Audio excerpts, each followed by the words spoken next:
So hello all and welcome to this the Realist Philosopher.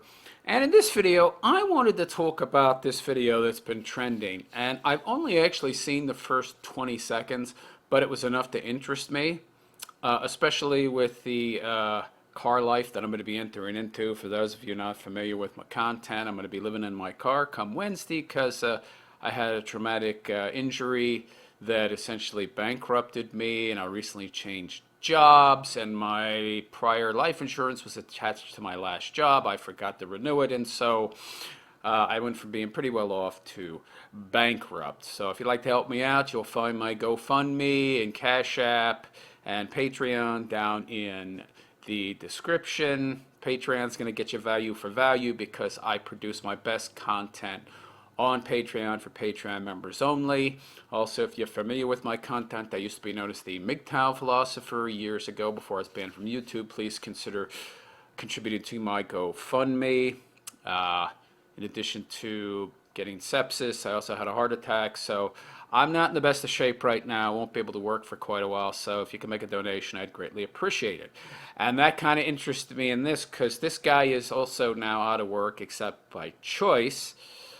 Situation I've ended up is for the most part, no fault of my own, but he's decided to quit his job, and I don't know if he's going to do the car life or the van life or whatever, but he says hard work gets you nowhere. Hard work is going to get you nowhere. So let's see what this man has to say and if he has any insights to share. So the quick answer as to how I left my warehouse distribution center job is, for the last couple years before I put my 2 weeks in, I planned my escape behind the scenes really quietly without anybody knowing.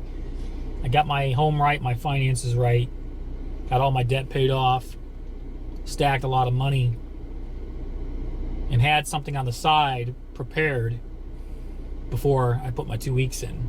And nobody knew. I didn't tell a single soul until HR 2 weeks before I quit. I was at my warehouse distribution center job for almost 12 years. Started in 2010. And well, at that time, that was a pretty good job. Wait. It was a good... Wait a second, 2010, this is 2024 now, so it'd be more than 12 years, wouldn't it be 14? Or at least 13? 13 and a half? I'm not going to quibble. Work environment, even though I was still loading trailers, what I was doing was I was in shipping department my entire 12 years.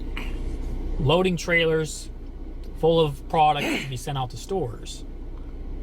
Well, about year 6 into it, I ended up staying in shipping, but I put in a driving position to get on a forklift in a reach trailer or reach truck. So my last 6 remaining years with the company, I was a forklift operator in shipping department. So he accrued some human capital. That's smart. And he also started stacking some cash for a rainy day, something I would suggest heavily. You guys out there, if there's any expenses you can cut, be it a cheaper phone plan, going on a diet, the way you eat, the food you buy that is cheaper, no steaks, ground beef, instead minimizing every expense you possibly can, including your internet plan, car insurance, what have you, anything that allows you to save a little more money, you should do that. And that sounds like what this guy did. Very wise. I wonder what his escape is, though, what he's going to be doing now that he's quit his job. Apparently he's got a bit of a safety net he has saved, but that's only going to last for so long. So what is his backup plan? You should all have one, by the way. Zombie apocalypse is coming soon. Again, you know, it was okay about year 6, but I started to see a heavy decline when management started changing, when HR... Oh, of course. You've got the wokies coming out of university every year. More and more wokies are coming out. The university graduates are ever more liberal, ever more woke, far less experienced in the real world and understanding how objective reality works. So they poison everything, as we have seen with Bud Light and Harley Davidson. But anyway, let's continue. It started changing, and the company got bought out by another company. Now, the job was still secured, more or less, regardless. This company has been around since the early 1900s, so it's not going anywhere anytime soon. Why doesn't he tell us what company? I wonder. However, is he afraid we could find out who he is or something? I don't know. I quickly realized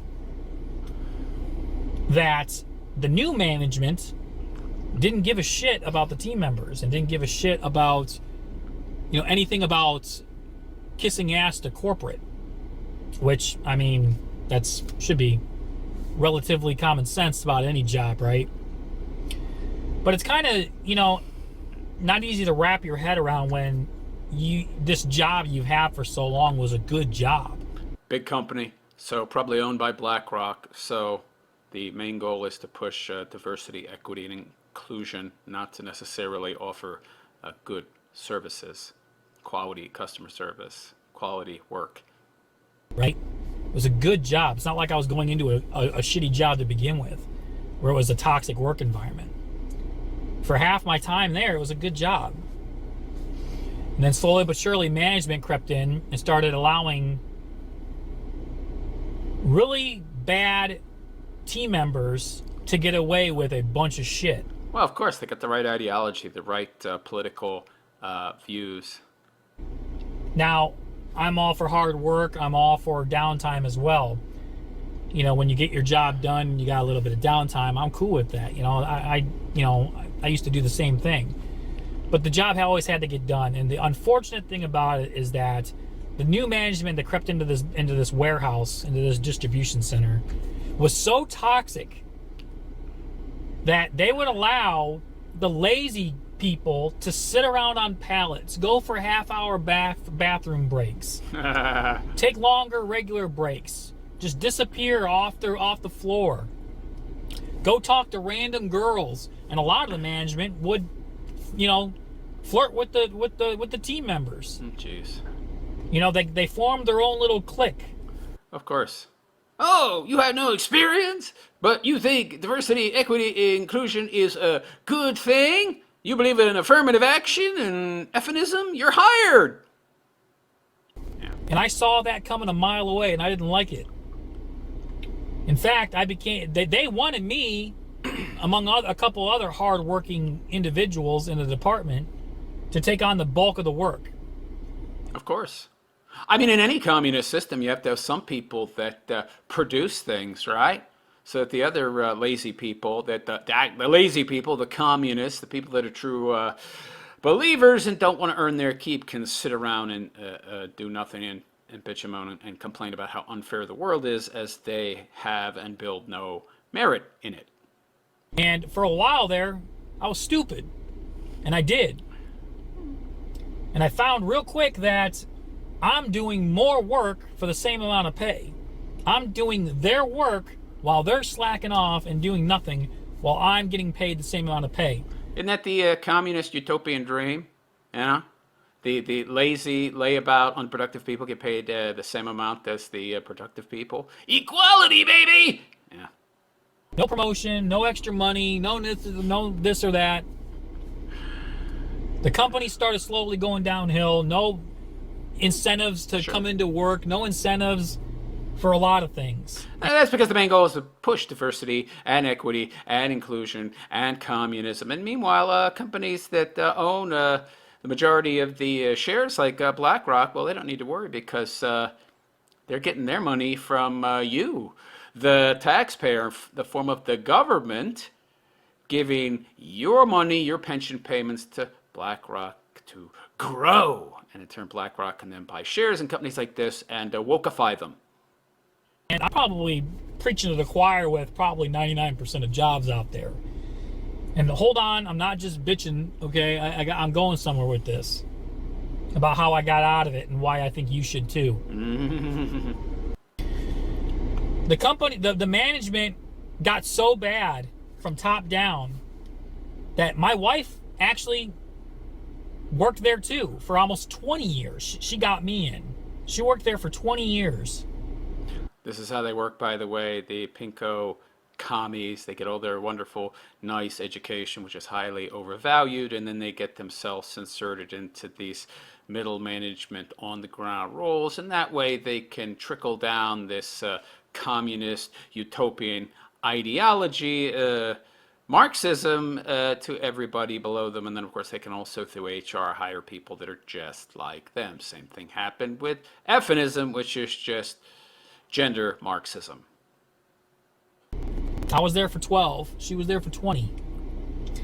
And she even saw it because she put in to be a manager. Now, like I said, she doesn't have any, no bad attendance, no write-ups, no nothing. Squeaky clean, history with the company for 20. Yeah, but they probably already know what her political views are. They've probably already followed her social media and talked to her and know where she is ideologically speaking. So she's not going to get promoted. 20 years. I had squeaky clean attendance. Well, that's part of the problem. You're not bad at your job. You're good at your job. Yeah, they want to promote people and put people in positions of power who are bad at their jobs. And those people are easily influenced, easily manipulated. They'll do whatever they're asked, whatever they're told, because they don't have any real human capital or skills to fall back on as a negotiating chip. Across the board. And no strikes on. Essentially, they don't need those people. Those people are like replaceable cogs, unlike you, who are actually productive and hardworking. Not a lot of those people out there. No, they need you. But those people that take those management positions and hold their same ideological views, they're replaceable, easily so. Me, no write-ups or nothing. Essentially, there to maintain the status quo. That's what those people are there for.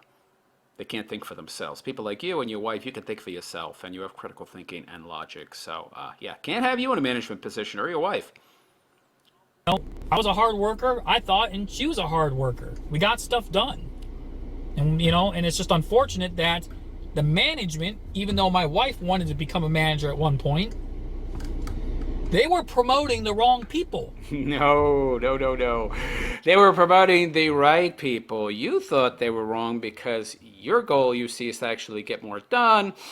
And you want people in that position who actually know what they're doing. It'll make things more efficient. Meanwhile, their goal is to use the job, use the position to wokeify the workers. The company itself is a vehicle to push a specific narrative. It has nothing to do with... they're not concerned all that much with making things more efficient or profitable.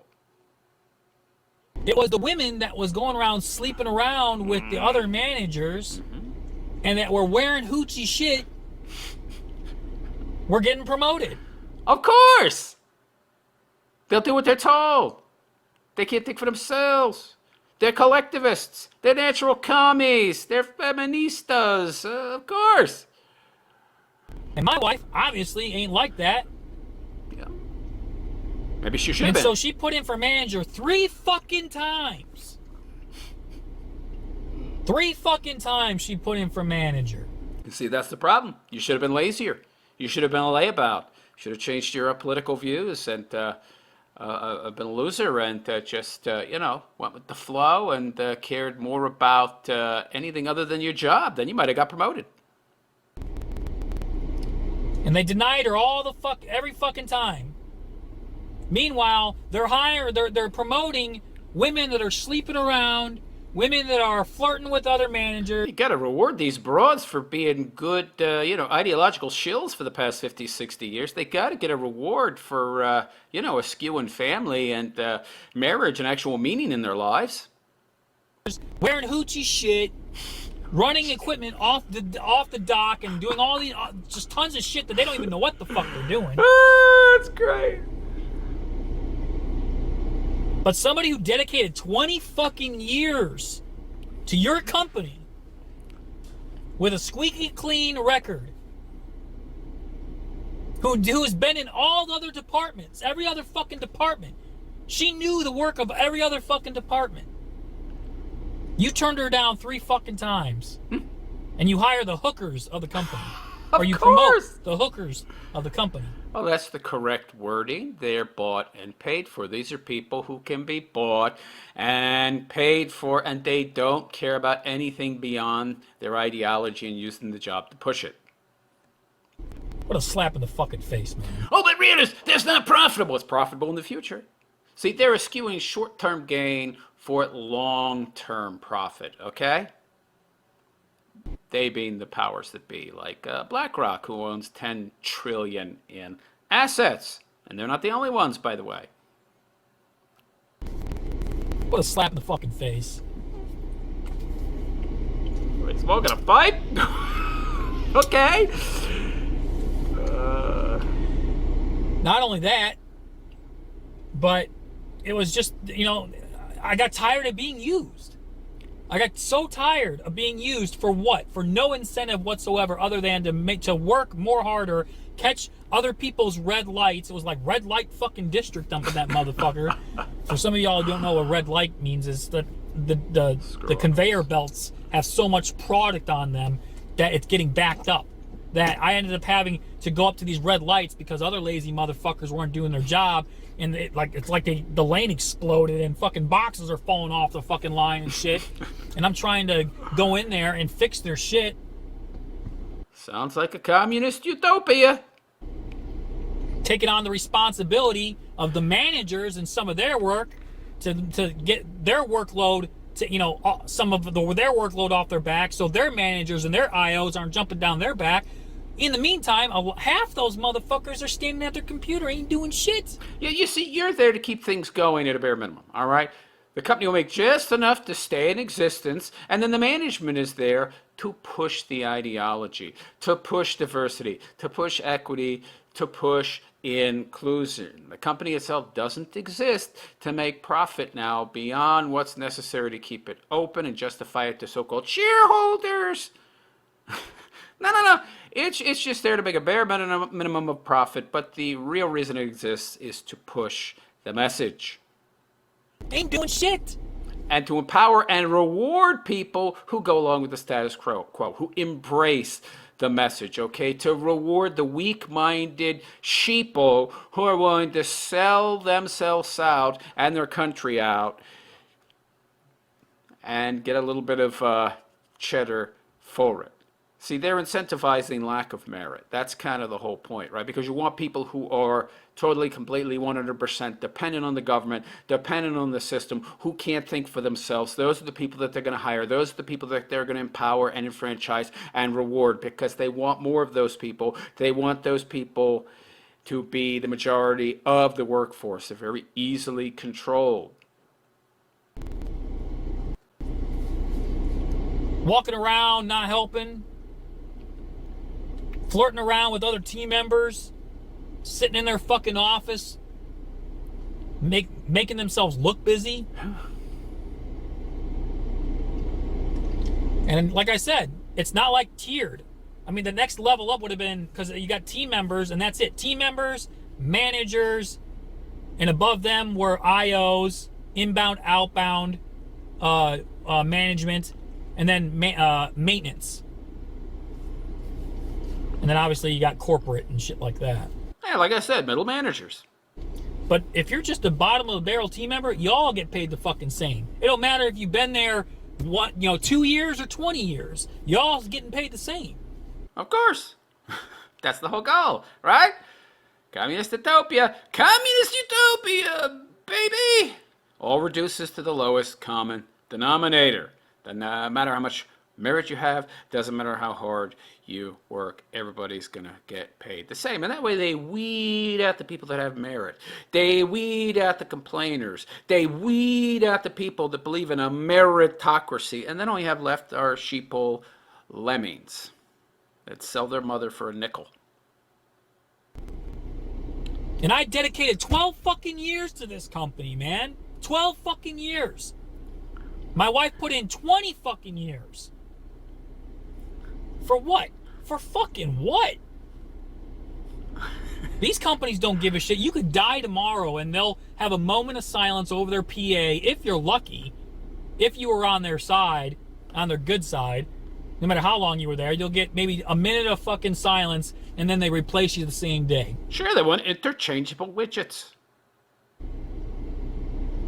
They don't want you to have any more power than is minimally possible to give you.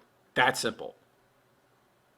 There's no incentive to work at these warehouse jobs anymore. And it's not just because of the lazy people that they're bringing in. And I would argue there's not much incentive to do these kind of jobs, period, at this kind of salary level.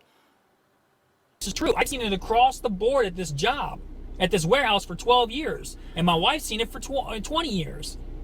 They bring in the lazy people. Sure. And all they do is sit around on their phones, talking, bullshitting around, not getting the job done. And this isn't just Gen Z. This is fucking millennials, Gen Xers, baby boomers. They're all fucking not working. None of them are fucking working. Sure. And you got maybe 10% of the workforce in there is doing 90% of the fucking work. Well, that's the Marxist dream, right? Is that Marx imagined this society where half the population would work and slave away and produce, and the other half were special genius artists like him doing the work that really mattered, i.e. embracing leisure to produce the oh so important art that he thought he was producing. This is all self-serving mumbo jumbo, and that's what all your Marxist, communist, pinko scumbags are. Self-serving, lazy mofos. For the same fucking pay. Sure. We're all equal, don't you know? We're all the same, right? I took on a lot of the roles of management, doing startup meetings and shit. Right, yeah. You see, you're forced to pick up a lot of the duties that those managers should be doing, but they're actually doing what they've been tasked to do, which is to spread the message, and then you take up those duties that they should be doing, and you don't make any more money. Period. That was my own fault. Yeah. But like I said, my mind wasn't right because it was a good job for the first few years. It was worth going into back in 2010. See, there's another motivation behind this, and it's that they don't want to make anybody indispensable or too important within the company, that they're not easily replaced.